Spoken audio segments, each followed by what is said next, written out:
Hi, I'm Andre. In our lessons on argument and discussion, we've been looking at writing and planning that kind of language.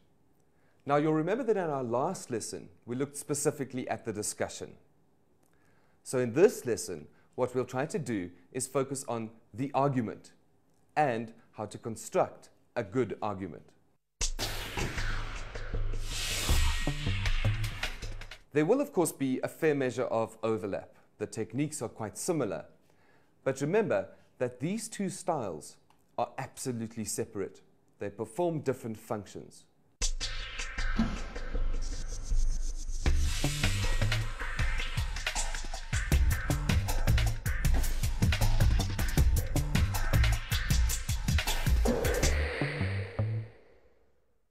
By the end of this lesson, you'll be able to plan an argument, construct a good argument, and even persuade others to adopt your opinion.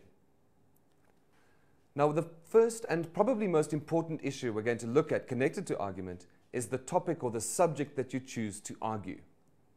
The subject has to be contentious. And contentious means that you should be able to quite clearly identify at least 2 points of view connected to that subject. So, you should be able to argue for the subject as well as against the subject. What we call these two sets of argument, if you like, are the pros, the fors, and the cons, the againsts. Let's define these two terms, pros and cons.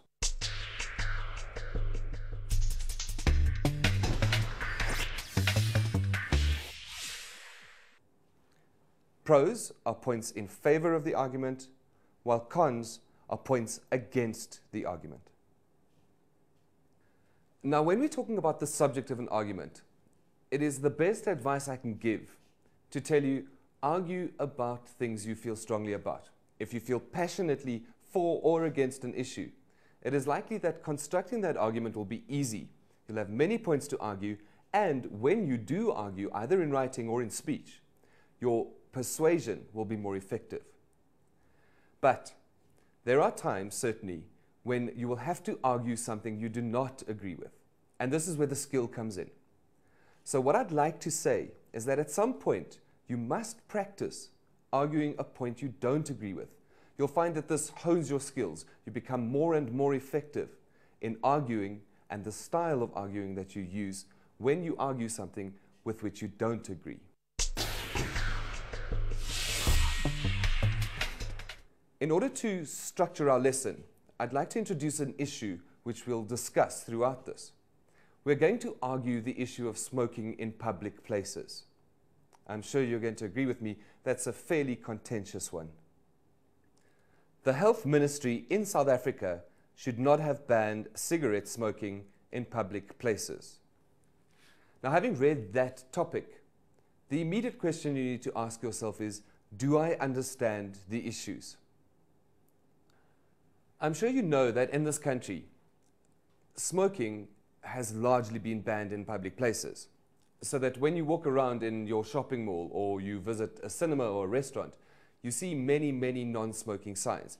In fact, it's even gone so far as to say, well, smoking and non-smoking in any sort of public place is completely separated.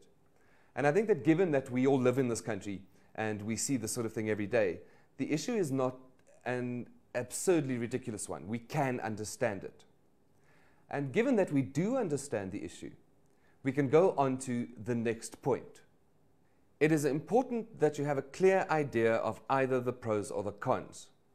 And translated, that means, do you agree with the issue or disagree with the issue? I'm hoping that you have strong feelings either way. Now think about what could be the argument. Maybe you're very health conscious and you think it's fantastic that you're no longer subjected to secondhand smoke. Then again, perhaps you're a smoker and find the new legislation very unfair. You could also perhaps be a restaurant owner and have to spend a great deal of money on creating 2 separate spaces in your restaurant. That certainly would encourage you to have strong feelings. Now, once you've sorted out those strong feelings, adopt a point of view. Decide either that you want to argue for the restaurant owner or that you'd like to argue from your own point of view, something which you strongly disagree or agree with. For the sake of our argument here, though, in this lesson, I'd like to take the strongly anti-smoking approach. So what we'd say is that, in our opinion, it is very unpleasant for non-smokers to have to put up with other people's smoke. In addition, it's very unhealthy. So what we'd need to do is rephrase the premise. It would become something like this. The Health Ministry in South Africa should definitely have banned smoking in public places.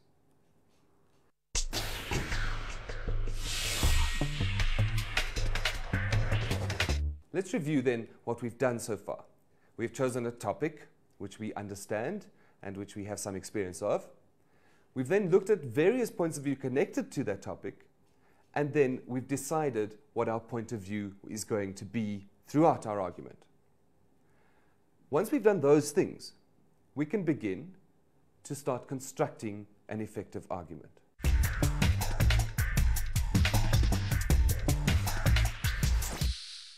Let's move on to construct an effective argument. Right, now to continue planning this argument, we need to, if we are writing an essay or perhaps preparing a speech, be sure that we've created a good introduction. The introduction needs to state very clearly what your opinion is. So if we're dealing with our smoking topic, our introduction might read something like this. When the Health Ministry in South Africa banned smoking in public places, a new, much more healthy environment was created. Now, this introduction would work well because it very clearly defines, firstly, the issue, and secondly, our opinion connected to that issue. Be sure then that your introduction defines and states your opinion. Right, so now we've introduced this argument, and now we need to look at developing that argument. So together, let's look at techniques connected to developing an argument.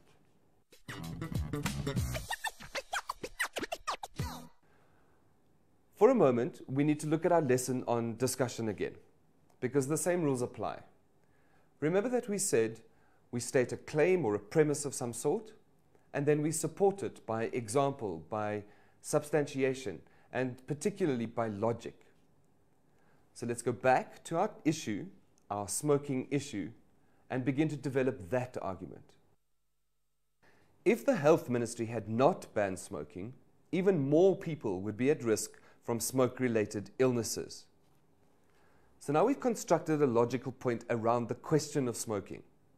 And we've gone a step further than in our introduction by saying, or substantiating, to argue that, well, more and more people would get ill. And the government's reaction was correct in that they are now preventing the increasing numbers of smoke-related illnesses among people. What we can do now is add an example to strengthen this point. Look at this one. Workers in offices where people smoke are affected badly by the smoke filtering through air conditioning systems. By adding this example, we've used something familiar to most readers or listeners. And I'd like to say that it's often a really good idea to add something familiar to your argument. If you have experienced something, it's far likely that that experience will in some way help to persuade you that what the argument is saying is correct. Remember then that a good argumentative point is logical and has valid examples to substantiate it. Now here, I really want to emphasize that validity is essential. Every example you use, every substantiation you use needs to be valid. And now leading on from that, we need to start to look at the flaws which you can make when constructing your argument.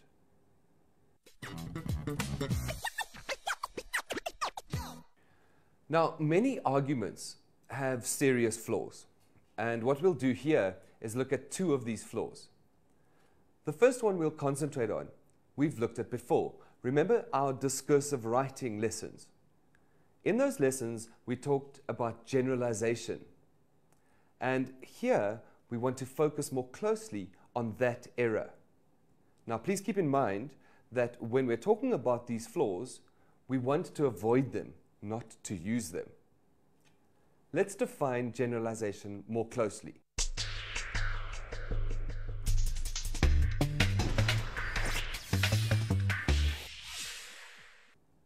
A generalization is when a statement that is true for some people or some things is applied to the group as a whole. Now, many times when we argue, we want to prove ourselves so badly that we make this generalizing error. If, for example, we were to say this, all smokers won't quit because they are selfish, we'd be generalizing. Do you see that word all? Again, we've spoken about all before. That word all is the generalization. Now, it's clear that some smokers, of course, are selfish. They just don't want to quit. But it is also true that there are others who struggle to quit or who, in fact, are, well, addicted to the nicotine. So what we need to do is avoid this kind of generalization. We cannot presume that because there are a percentage of smokers who are selfish about their smoking, that all of them are. Then, our second error. What I'm talking about here is an appeal to prejudice. What we need to do is define prejudice and then talk about this error.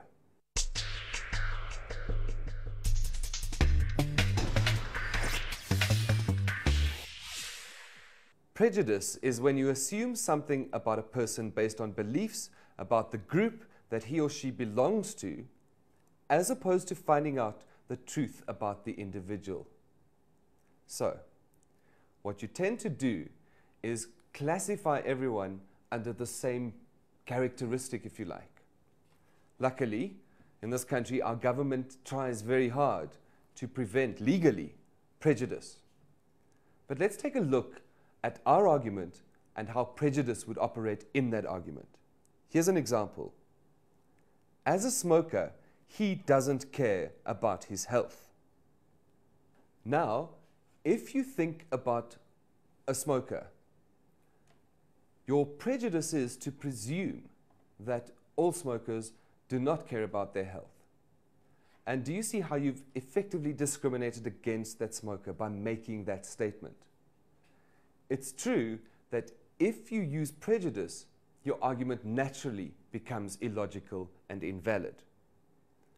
My advice to you is strongly to avoid prejudice completely. In fact, think about racial or gender groups. When you start referring to groups in terms of their race or their gender, there is no doubt that you are failing in your argument. Now, let's look at the task for today.